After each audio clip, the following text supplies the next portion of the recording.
We'll make a start then. Good morning and welcome everybody to this session where we're going to focus on strengthening the engagement of civil society in transforming disaster management. So hopefully that's the room that you wanted to be in and join us. If not, now's your last chance perhaps to leave. By way of a personal introduction, I'm genuinely very excited by this presentation. It's my first time at an EENA conference, and I'm very grateful to the committee and the team both for the conference and for inviting me. My background is in the fire service in the UK, and during that period we looked at why people behave differently to expected. And to cut through what was 7 years of study, we found that the public priorities weren't always the same as the emergency responders, and that had really important repercussions, and started a train of thought about how much we engage with our communities, both for the assets that they provide and for the needs that they have that we don't always anticipate. And so the whole subject of resilience is one that I feel very passionate about and excited about. Since leaving the service, I'd focus on the experience that people have, either as customers or humans, of events, and how we design the services that they need to meet both their needs and provide what the service emergency responders do so well. So this session for me is one that's absolutely fascinating. I'm really looking forward to hearing the very different perspectives we have on this. Our panel is made up of experts that are all working on a number of European projects that have slightly different takes around this theme, but are working in a collaborative way. And I think it's important, but probably at this stage, we're recognising just how complex, multidimensional, and how different some of the threats we face will be. And that means that we've got to start thinking very differently about how we approach them and actually how we work with the society, because very quickly our resources will be overwhelmed if we were to try and just do everything for everyone. So I think this will be a fascinating discussion, and one that I really look forward to hearing, and I hope you will too. And in doing that, I'd like to invite our first speaker and colleague from Engage Project, Matthieu Branlat, who,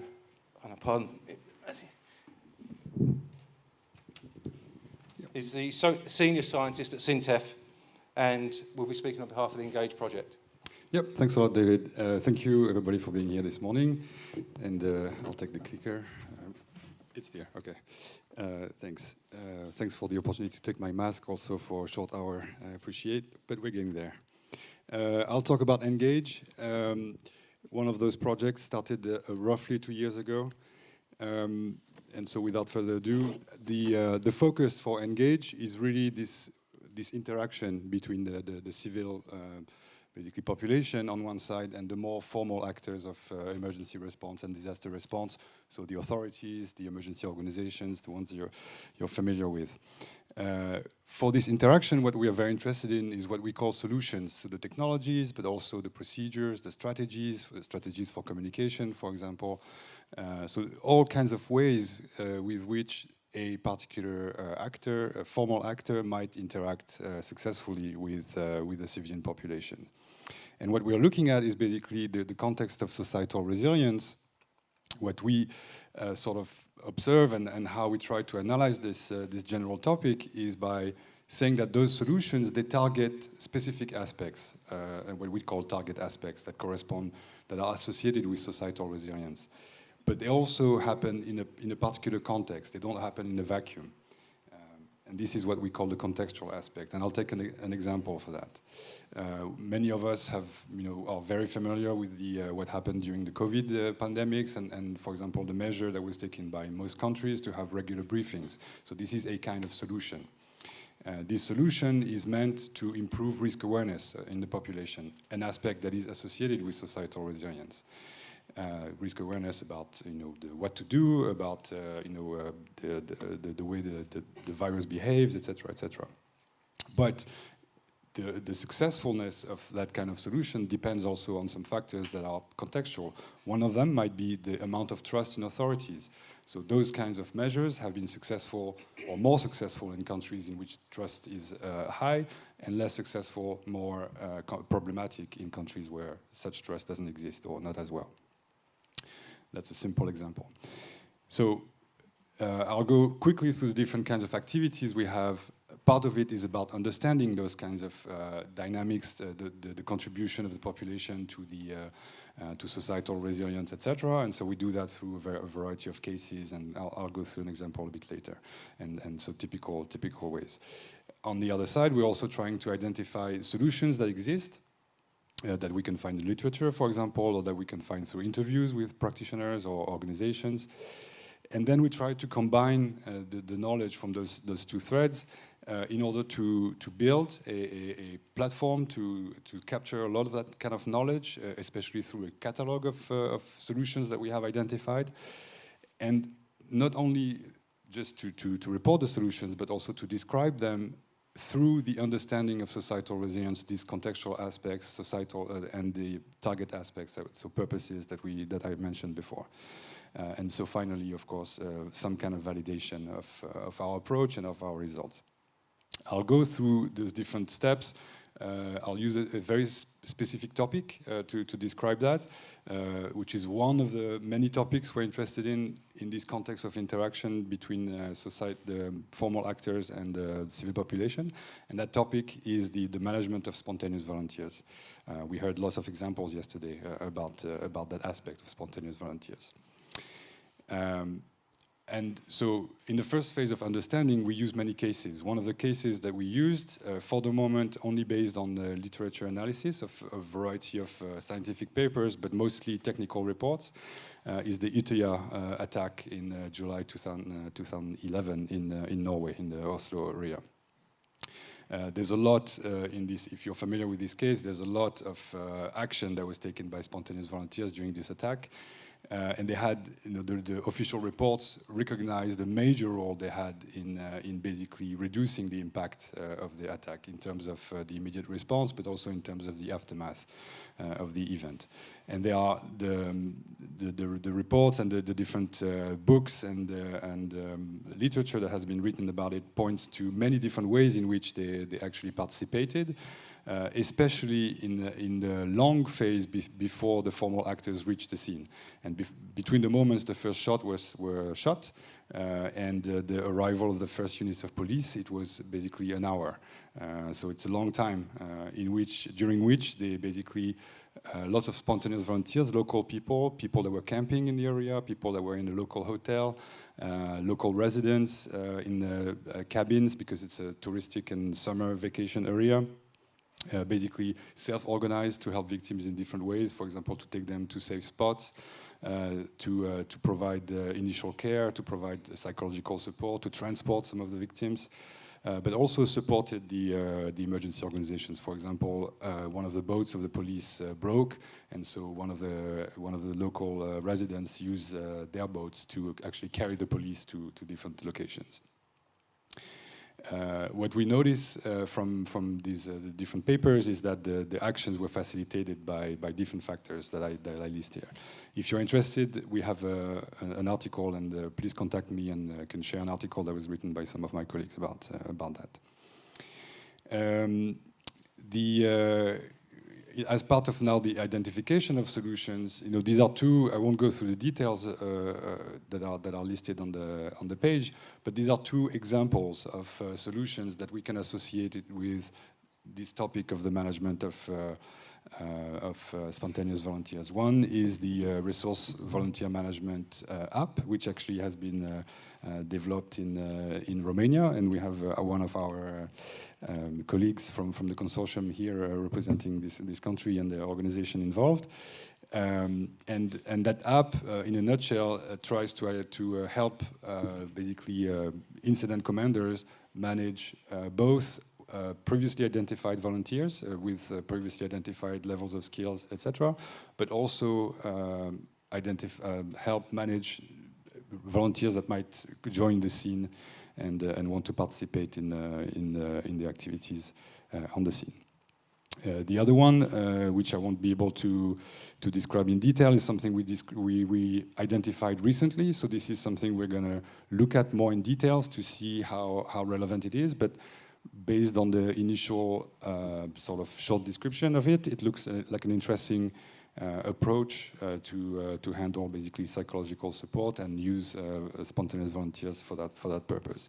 So this is typical of our process, in which we identify something that looks interesting, and when we validate with end users and with operational people that is indeed interesting, then we'll dive into the details and try, for example, to contact the people and that have developed such solution and describe in great detail that solution in our catalog.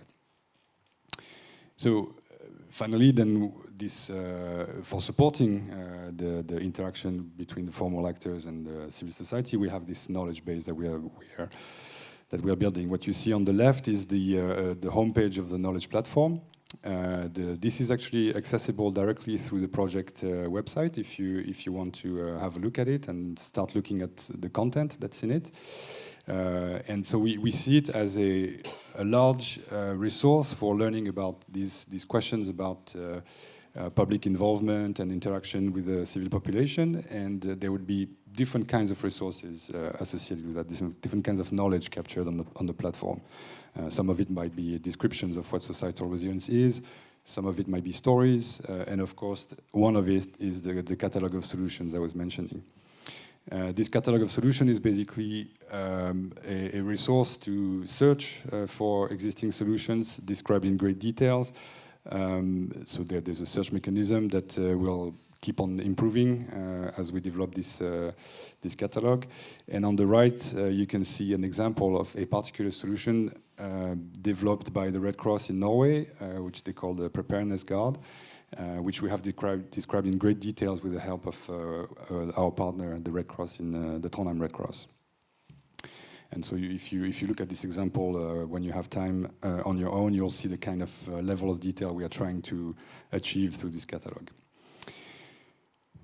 And so finally, we're trying to validate those results. We have two main ways in which we validate this. One of them is by involving the KICOP, the Knowledge Innovation Community of Practitioners. Some of you actually are part of this KICOP. And we had our first physical workshop actually 2 days ago in Marseille. So that was a great event for us. And so I can tell you, we used a landslide event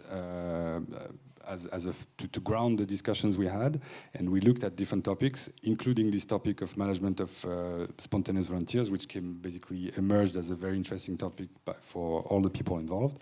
And so these are some of the insights from 2 days ago. So some relevant solutions were identified in the catalog. Indeed, context is a very, very key aspect, and so even if some solutions looked quite interesting, they seemed not to be directly applicable. I'll give an example of that. We have a solution that was identified, which is called CERT from Israel. The CERT is the Community Emergency Resilience Team, so it's a very locally based, community-based type of process to involve volunteers. We thought it would be really interesting, but we thought it might be challenging also to involve in an urban area in the Norway, which is a different context than in Israel. So based on those kinds of discussions, we also identified that combining some of those solutions might be interesting. For example, the Preparedness Guard that I mentioned, combined with some of the principles of CERT, maybe not all of the aspects, but some of the principles behind CERT, also combined with something like the app that I mentioned for managing volunteers that might add some technical support for decision-making and so forth. We also, of course, heard that we had some limitations in our initial results, or the initial results we presented, both in terms of the information that we can provide for the moment, and in the way this is presented to end users of the platform. And also the general approach of, is something that we need to put more effort in, even if that's something that we have done from the beginning of the project. The idea of a knowledge platform, I think, is something that is not new, and that we want to make sure that it has a life after the project and it will be used after the project, and so these aspects are quite important. But in a nutshell, also, I'll finish on that. We'll have 3 exercises throughout the life of the project. One is a heatwave type event in Rome. We'll have a first phase of this exercise this summer, so July-August timeframe. One will be more security oriented in the Basque Country in Spain, and the last one is the one in Norway, which is a landslide but not just the landslide, also the impact on, for example, critical infrastructures. The secondary impact also is a very important aspect to the scenario. So and that exercise will be done next year. Yep, and this is all I have for you. Thank you very much for your attention, and these are all the partners from the project. Thank you, Matthieu, for a very interesting presentation. We have time for a very, very quick question if anyone has one. And I'll just say, if anyone's in the back seats, please make yourself very obvious because it's very difficult to see you from here if not. So. Okay, do you have any questions? Okay then. In that case, I'm delighted to welcome our next presenters, Uberto Delprato, who's the Chief Executive Officer of IES Solutions, and Jon Hall, founder of the Resilience Advisor Networks, who will be speaking on behalf of the Resiloc project. Uberto, over to you. Good. Thank you, David. Bonjour. That's all with my French. So, thank you for having me present in the Resiloc project. What we do in Resiloc is trying to approach resilience from a more strategic point of view. What we want to notice is that, first, resilience is a complex concept. Everybody now speaks about resilience, but it's very hard to define it first. So the understanding of resilience is not equal everywhere, especially if you go to local communities, which is actually the focus of the project. You may find people having a different perception of what they need to be resilient, what it means to be resilient.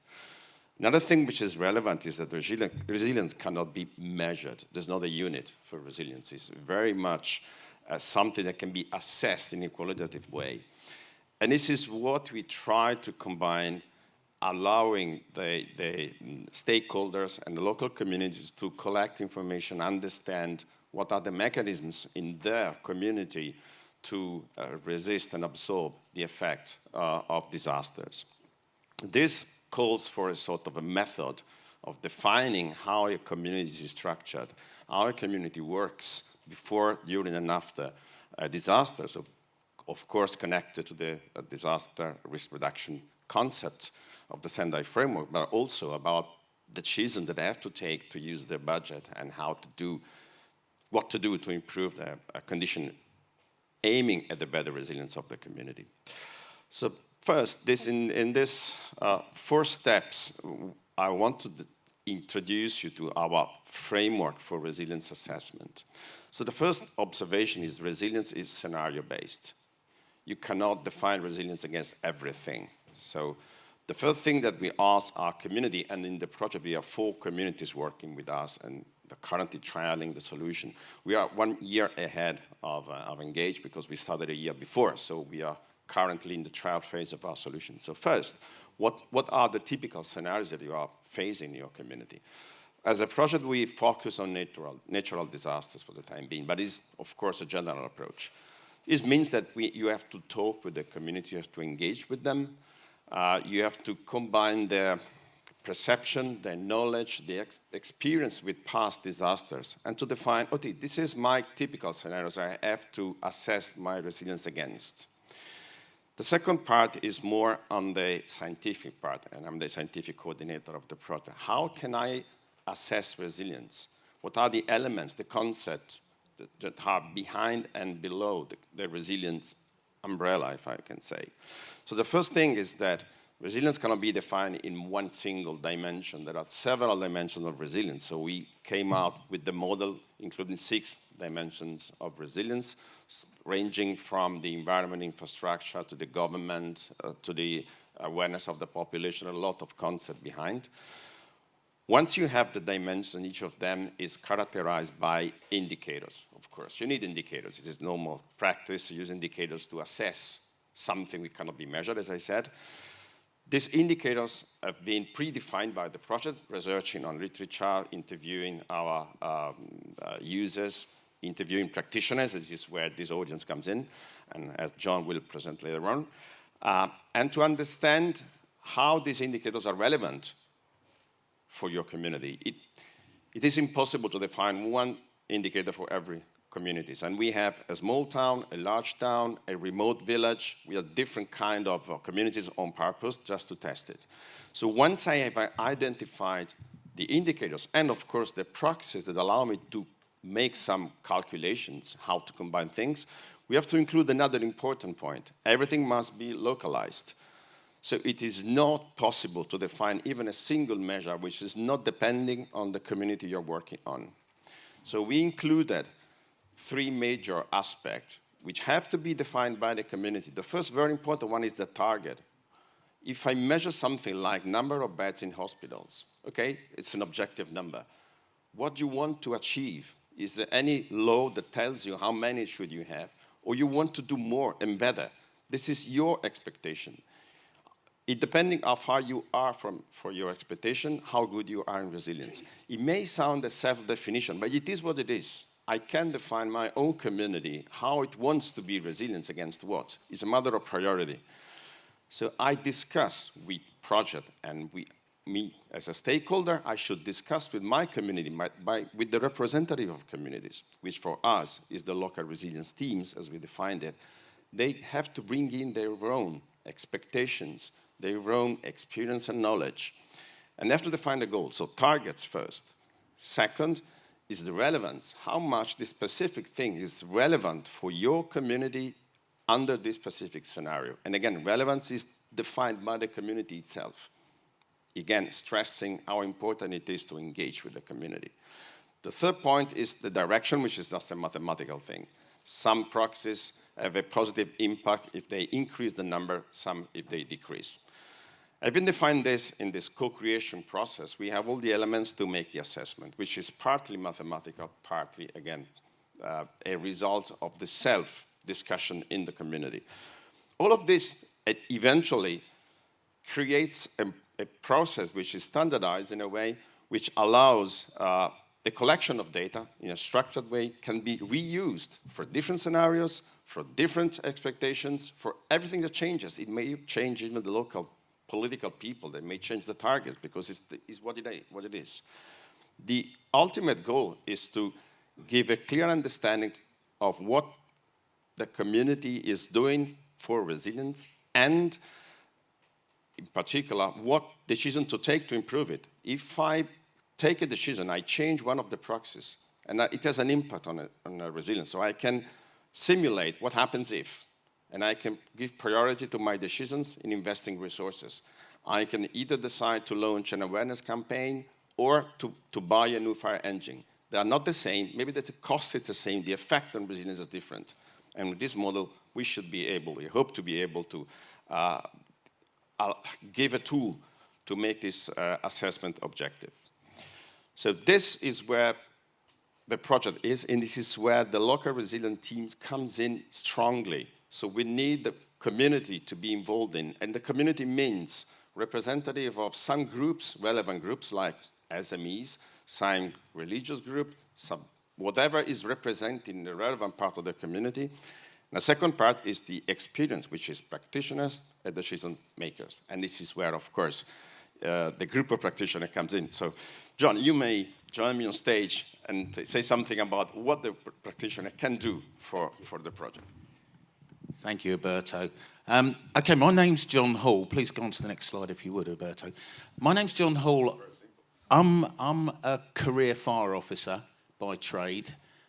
Which means I wake up every morning and wonder whether I'm in the right room, because I live with very credible scientists and data analysts and software engineers, and all I want to do is squirt water. But there is a severe lack of us water squirters and us emergency medical responders and policing and security specialists in the research world. Now, what Uberto's described with the local resilience teams is the reason why, as responders or emergency services, you are so desperately needed in this research world. And Resiloc, I think, probably gives a perfect example of that. The main activity we do at the moment, as I say, is to link local to national to international agendas up and down the line. So when we talk about emergency responders, very often we're talking about the most local of people, the people that will turn out to a local crisis. And actually that link between international, local and national is more important now than it has ever been in human history. And that's not exaggerating. It is more important now that the voices of local people are heard. And I'm going to give you an example of why. And some of you may have noticed that this week, the UNDRR has published its Global Assessment of Risk for 2022. It's called GAR 2022, so Google it. It's the annual risk assessment for the planet. And I just want to quote to you its opening lines, because they're the reasons why we're here today and why this is so important. This is a direct quote. Despite commitments to build resilience, tackle climate change, and create sustainable development, current social, political, and economic choices are doing the opposite. This challenges not only the Sendai framework for disaster risk reduction, but also progress towards the Paris Agreement and the Sustainable Development Goals.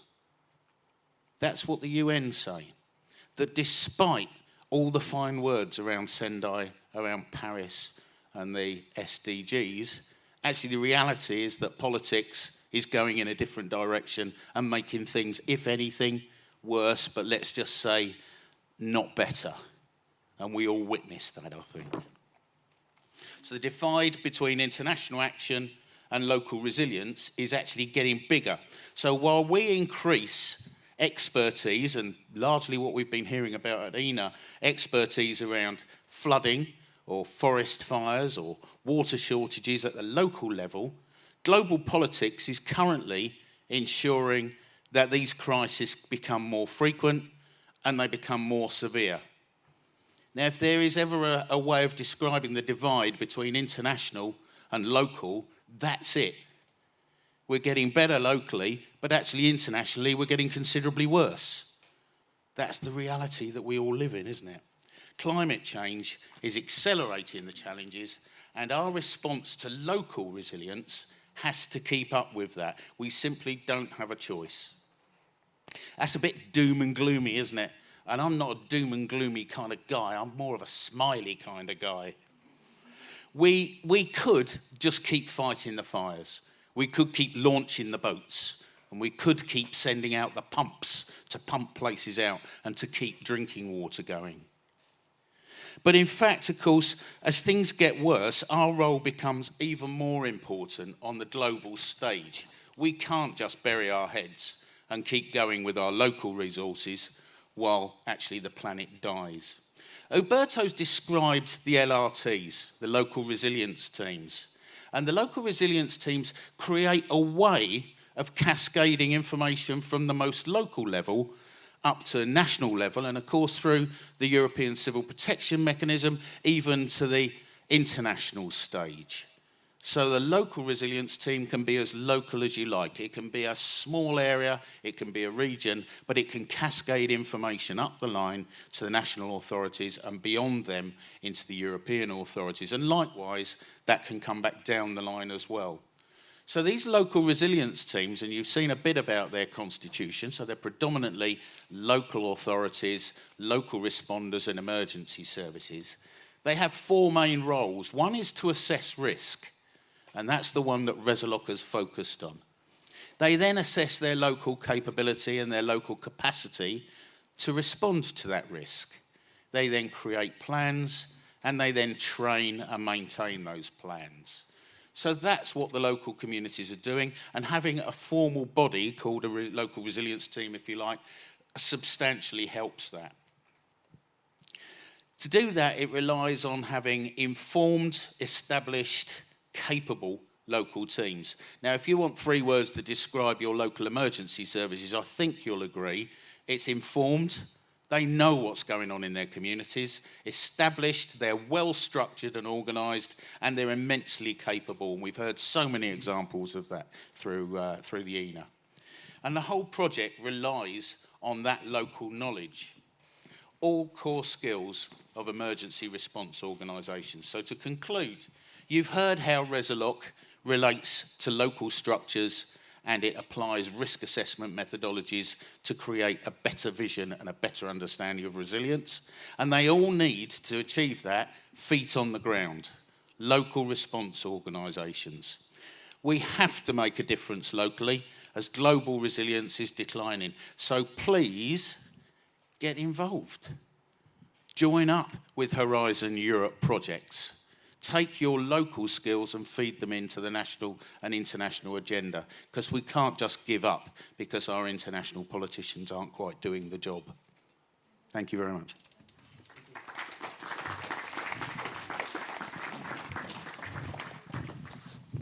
Thank you, John and Uberto, for that fascinating and passionate presentation.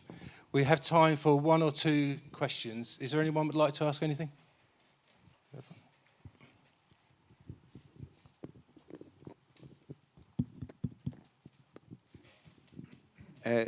More than a question is a comment, and is, sorry, a very unpleasant comment.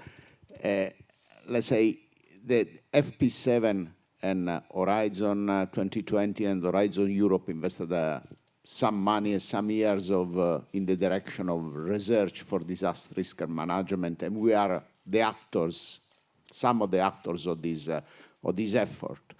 So if despite of all our effort, the situation is getting worse, that means that our effort is not probably in the right direction, or is not publicized enough, or there is no impact enough for it. And that is something that we should probably consider. I mean, to be honest, I have the feeling that we are in a comfortable zone in which we can make research in this direction and everybody is happy with it, but the effectiveness seems to be limited. Yeah, thank you for that. I think there is a reality that we are very small fish in a big pond, if that translates adequately. And I think a lot of us will be reducing our energy usage and buying electric cars and doing everything we can to reduce our carbon footprint. Nonetheless, the world's going to pots. It's getting worse. But it doesn't stop you trying and doing your little bit. And I think there's something about personal resilience here that recognise that whether actually you can see a global difference doesn't mean you're doing something wrong. Everybody I work with passionately believes in what they're doing. Never mind the fact that Horizon Europe is a difficult programme to work within at times, and it feels like that you're making your forehead bleed when you're constantly banging your head. But it doesn't make it the wrong thing. So I don't disagree with the word you're saying, but I think the message from me is keep going, keep trying. And particularly for the responders and the emergency services in the room, you'll all recognise that. It doesn't matter if the fire's not going out, you keep fighting it. And you keep trying. I think that's probably the message, but it doesn't guarantee success. Thank you for that question, and thank you, John. Unfortunately, we're going to have to move on, but I'm sure presenters will be around all today if you want to grab them a bit later on.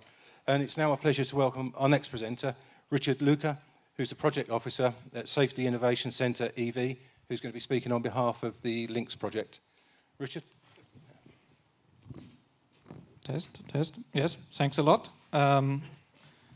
Yes, my name is Richard Lüke, and I'm from the project LINKS, and I'm happy to use this chance to present some interesting activities of our project. And as you can see in the title, we will talk about creating a consolidated understanding of social media and crowdsourcing technologies. First, to my organization, I'm working for the Safety Innovation Center. We are located in west of Germany, in Paderborn, and we are a spin-off from the university, and we are a non-profit research organization.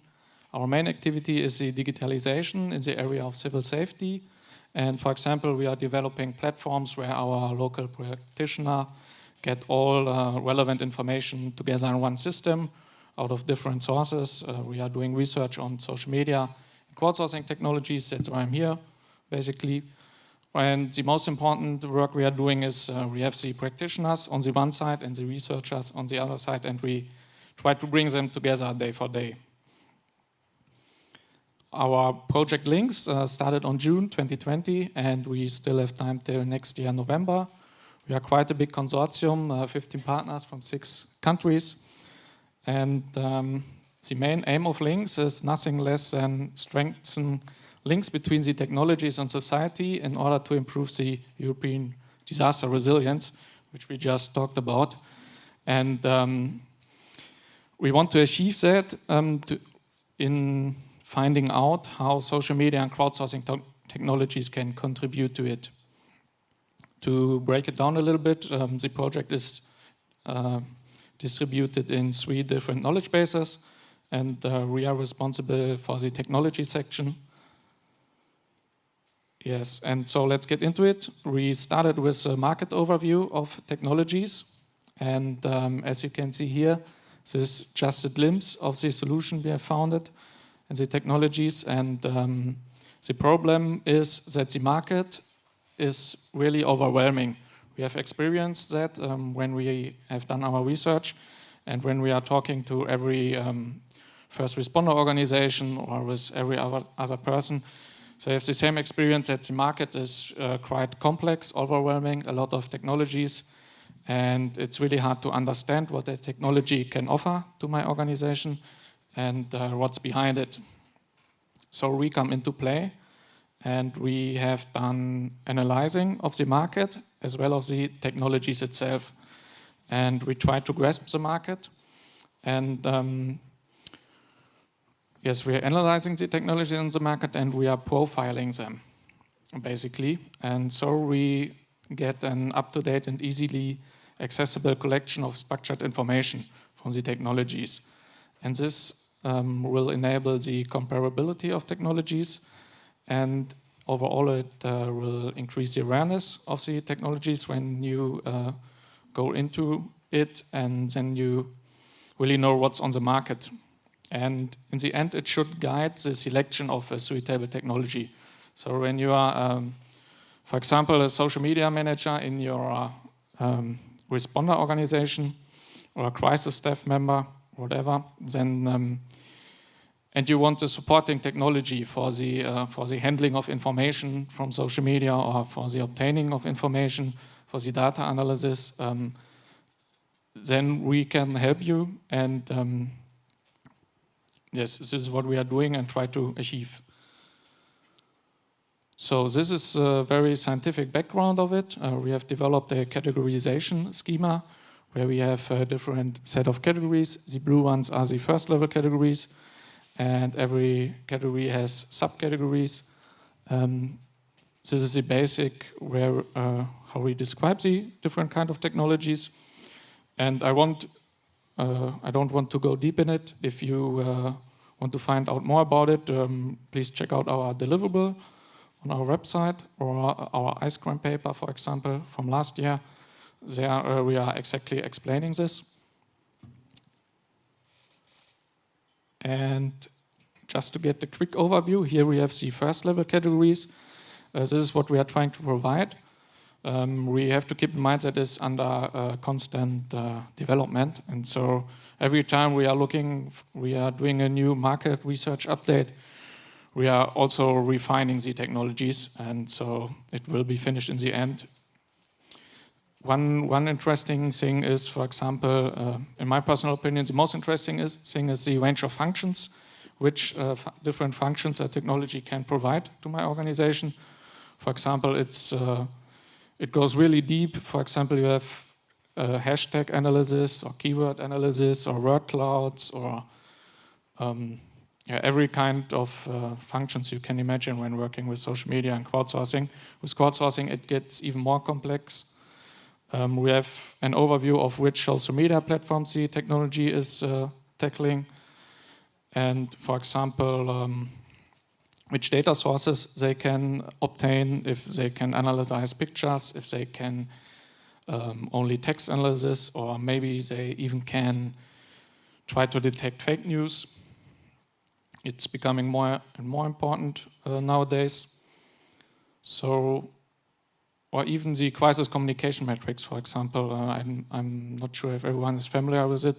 It describes if I want to receive information from the population, or if I want to publish information to the population, or if I want to communicate with other organizations. the crisis communication matrix, you will find information in which direction you want to communicate. And for example, in the general properties, we are try to provide information if this technology has already been used by other disaster management organizations.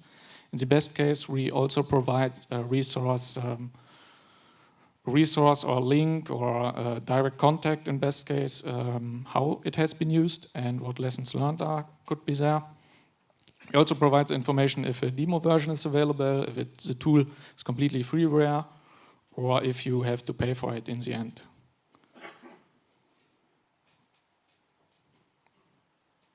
Yes, that's not all we are doing. All the information I have just said, we make them accessible in our Links Community Center. It is already online. If you're interested, please type it in, check it out, what we are providing. The Links Community Center brings different stakeholders from different disciplines together in a web-based platform, and we try to enable the exchange of knowledge and discussions there, and you can talk directly or discuss directly about the solutions, for example. Keep in mind that it's still under heavy development. We have a first prototype out. I guess our next big update is coming in 1 or 2 months, if I'm correct. And yes, there we basically try to make all information, all complex information accessible in an easy, understandable way. And if you want to know more, if you have questions, ideas, or comments to it, or even if you have a technology which you think should be in it, please come to me. We can talk about it. Maybe it's already in there, hopefully. And yes, I look forward to discuss with you. And we also can be found at the exhibition booth of Builders, number 25. And that's it. Thank you for your time.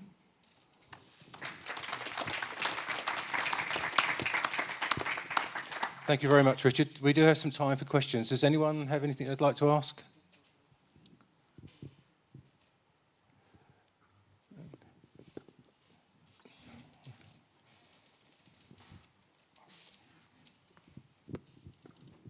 Thank you.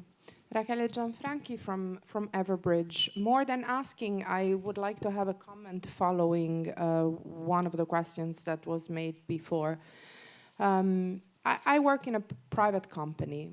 We are represented here, and we are also participating with great interest to one of the projects that have been presented. I would like to use, another overused word together with resilience, which is public-private partnership. Operationalizing the incredibly valuable research that is being done through these projects and giving it visibility in a world which, as the gentleman Luke described it from a very competitive environment, competing technologies, using the participation of private sector companies who are geared exactly to do that, who have marketing teams, who have sales teams, and who have practical experience from working with responders, might be something to look closely at, because the private sector can really benefit of research it doesn't have the time and the mandate to do, and research can benefit from visibility and practical experience of technology implementation in the responders and in the forces who have the responsibility of creating resilience. Thank you. Thank you. I think that's a point very well made. Is there any response you'd like to make to that, Richard? I totally agree. And for the second half of the project, we are planning the more comprehensive working together with industries. So maybe we can come together at some point. Yeah. And if I may just ask one question, Richard, what are the main lessons that you've learned so far from the project? Because I think we're probably sensing that for all of us, we start in one place and we're learning very quickly as we go along. What's the main learning you'd take away from your project so far? the main lessons learned, or? Yes, has everything been as you'd expected, or have you had any surprises or things that you weren't expecting? Next question. One that you'd open to share with us. Yes, there are basically two things. If you want to build up a technology library, or for example, for the Engage project, a catalog of technologies, then it's really hard to keep it updated. Someone has to do it, and this is the one thing. And the other thing is to make use of it when the project is over. And not everyone can make his own community center, because then it's not been used when the project is over. We have to merge things, and I guess we should use the possibility to merge things in the end, so it can stay longer. Thank you very much for that. And I'd now like to invite our last presenter, Argo Tominga, from the University of Tartu and the Estonian Rescue Board, who's going to be speaking on behalf of the Builders Project. Yes, thank you very much for inviting me. Indeed, my name is Argo Tominga, and my background is human geography. I do research in Tartu University, and I'm today talking about tools for identifying vulnerable citizens and planning evacuation. So Builders, it's a Horizon EU program and project. And we heard a very powerful statement by John just recently why we should bring together all the public authorities, rescue managers, researchers. We have tried it in the Builders project also to bring research into practical solutions. And I'm going to next present some of them. So probably you already know that, but crisis situation affects negatively different structures. Some of them are technological, some of them are related to human capabilities, and these in turn, in case of a disaster, for example, hurt people's individual coping capabilities or social support networks, public structures, and all the other critical services. And what here is important is that those structures interlink to one another. So for example, some people who are individually in a worse situation because of a disaster may be even in a more worse situation because of a failure in public support networks. So elderly, maybe they are otherwise okay in a certain situation, but in case something else also fails, for example, the medical system, then the threat is bigger. So to interlink all this information, we need data. We have heard this word quite a few times today, even, and yesterday as well. And data, in a way, comes in layers. So there's some data that in theory is available, but to use it in disaster management, we also have to make it accessible for the rescue workers and then activatable, meaning that they need the skills to operate the data. So in a perfect world, crisis managers would have all the resources in the world to take all the data and make it activatable. In the real world, we have to make priorities. And to make those priorities, we have created a vulnerability assessment tool, which basically is a matrix that takes the same vulnerability factors that I showed previously, and we can go through those factors in some kind of crisis circumstances. So basically, it's a scenario-based tool. Let's take one example. A long-term power cut, maybe because of a big storm. We can see, for example, which critical structures fail, how it affects people. We have to discuss it through. How long do other critical services in that situation can carry on, for example, on batteries when the power goes out. And then which data we already have activatable, and also which data we do not have activatable at the moment, but we want, but we can activate it. So one of the data sets that we have problems in is population data.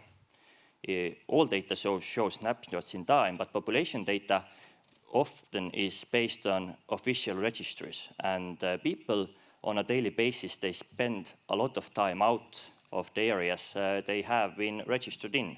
For example, I'm in France, although I'm officially an Estonian. So people move around. And a tool that can be used to see where do people move is mobile positioning.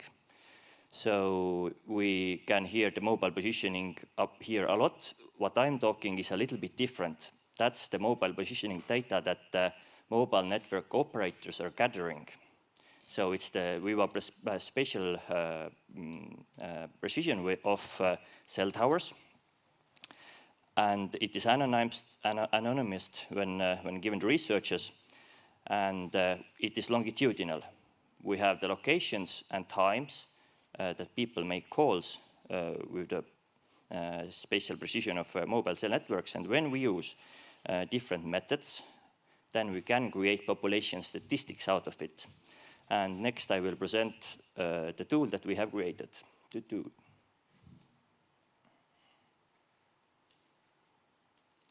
So it's a map application that shows different statistics that we can derive from the mobile positioning data. It has different aerial units, for example, 15 counties in Estonia, but 850 smaller units as well. You can choose between them. There's also the time step, hour or day, and then the specific statistics that one wishes to look at. I will go all the functions through. The first one is the population statistics. So if you press on some area, then it shows the population numbers in time, how they change, and also the population groups based on temporal, for example, if the person is usually a resident in this area or a worker. And when you scroll through your cursor on that area, then you can see how population numbers change in numbers. And for example, the city center of Tallinn, there are 60,000 people during nighttime, whereas 110,000, twice as much during daytime. So it's a really big change. The second layer, origin destination matrices. This shows how different areas are connected, how many people move from one area to another. It includes the same temporal spatial levels that were mentioned previously. And as you saw, it's kind of like this quite stripy, so you can move to specific location to see how the areas are connected. And the third layer is more for evacuation planning. We can see that, for example, in Tartu on a certain day, there are more than 100,000 persons. Of those, 30% have their first home outside. They go to Tartu to work. And more than 10% have their probable secondary homes outside. And we can also include the distance, how far that place is. So in case we need to evacuate people, many people we know that can also already go somewhere else, and we can include it in the pre-plans. So altogether, I would like to make some key points. The first, regarding the vulnerability assessment tool, is that knowing how vulnerabilities intersect help us find people who are in greatest danger during a disaster. So, of course, sometimes we may be a little bit wrong, but we can direct our efforts to the people who are in the greatest need. Many people can do it themselves. The second point, with mobile positioning data or another similar source, we have heard web page sources today, for example, we can introduce time into space, but this also takes time to be implemented by the rescue people, because it's very precise information. It can be information overload. So dynamic turn in vulnerability analysis increases predictability of disaster effects. It does not help us maybe predict how disaster folds out, but we can predict how people can get hurt, for example, specific population groups. So we have put together quite a few, for example, the researchers, also private sector and the emergency persons to have this data gathered together. And the next step is starting to use it, but this too takes time. So here are also a few of the references that I showed. We are in the PUF 25. The previous presentation said it very nicely. So you can ask about all the other findings we have had in the project as well. We have basically finished the project, so there's a lot we can show. But until then, I'm very thankful for your time. And if you have any questions here, then I'm happy to answer to them.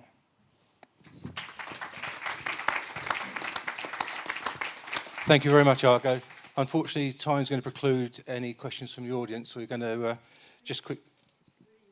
Okay, we have time for one very quick one. Yeah, thank you for your presentation. So I observed that you took the data from Estonia, a country which is well known to have a high level of digitalization already. So especially the question of vulnerability and define vulnerable groups, how do you see the chance to spread it also to other countries which are not on that track? Because I think this is quite a challenge to identify the vulnerable peoples also.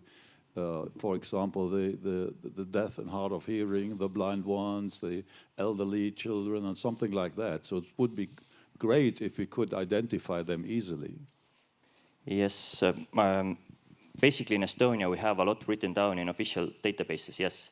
But even in Estonia we have the problem that whether we can connect all those databases, whether we can link them to one another. So in a way we also share the same problem. But I don't have a very good answer. It basically is a lot of work. It's making trust, maintaining trust between different governmental and private organizations. And if you want to do it in 3 years, better start now, I would say. Thank you. Could you just give a final round of appreciation for all our presenters, please? Okay. Thank you. Just briefly in summary, I mentioned at the start of this that we're facing very complex multidimensional problems, and I think that's been echoed through every one of the presentations we've heard today. We've heard about specific solutions, we've heard about the difficulty of actually defining something that we all talk about, such as resilience. Is it a static thing? Does it vary through different phases of the incident?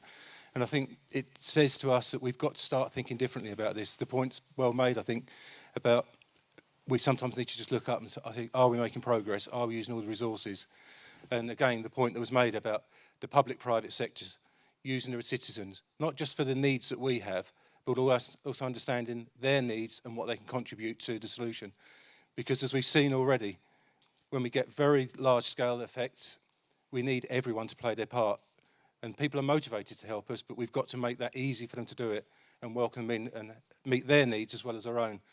So I think it's a fascinating time, and I applaud all of these projects for the progress they're making. But I think the challenge for all of us is, are we also prepared to think differently and not just work harder in the hope that somehow we'll get through it? Because I think the point's been made, that may not be the case, and we have to be prepared for that. And the challenge for us as professionals is also, we can't expect everyone else to change if we're not prepared to think about the same as well and hear the voices that we work with. So thank you very much for your time. I hope you found something useful in here. For those, we're going to go for a coffee break now. Back in this room at 11:05 will be, am I correct on that? The next session will start very shortly. And in here it'll be mission critical control rooms. In track 1 it's the quality assurance session, and in the industry session is public warning sessions part 2, which is in parallel track 3. Enjoy your coffee break, and thank you very much.